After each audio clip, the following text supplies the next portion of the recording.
Of the companies surveyed about the skills they required in prospective employees, 20% required both computer skills and writing skills. What percent of the companies surveyed required neither computer skills nor writing skills? So it's simply a two sets question in which we would like to draw the grid first, in which on the columns I have written employees that are needed with the computer skills, not computer skills, writing skills, not writing skills. The question is asking what percent of the companies surveyed required neither computer skills nor the writing skills. That means you have to find the value of x.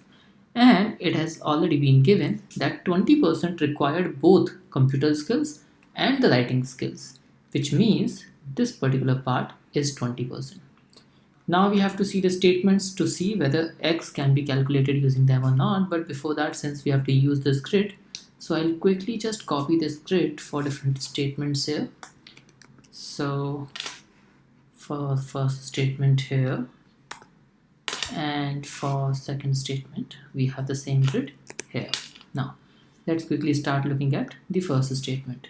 The first statement says that of the companies surveyed that required computer skills, half required writing skills, half required writing skills, which means if we have 2a here, then a comes here, which means a comes here, which means these two parts should be equal.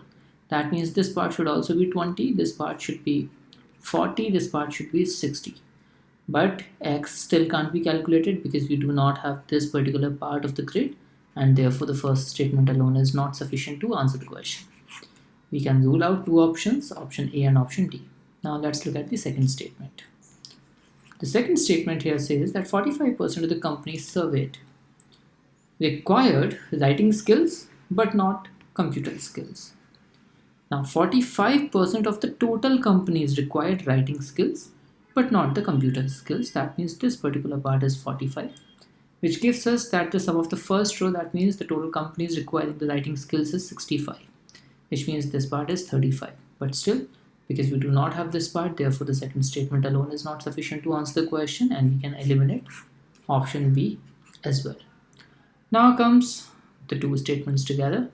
When we look at the two statements together, then we can straight away transfer all these numbers here. So we have 20 here, 20 here, 40 here, 60 here, 45 here, 65 here, 35 here. That clearly tells us that x must be 35 minus 20, which is equal to 15, which means the two statements together are sufficient to answer the question, and therefore the answer to the question becomes option C.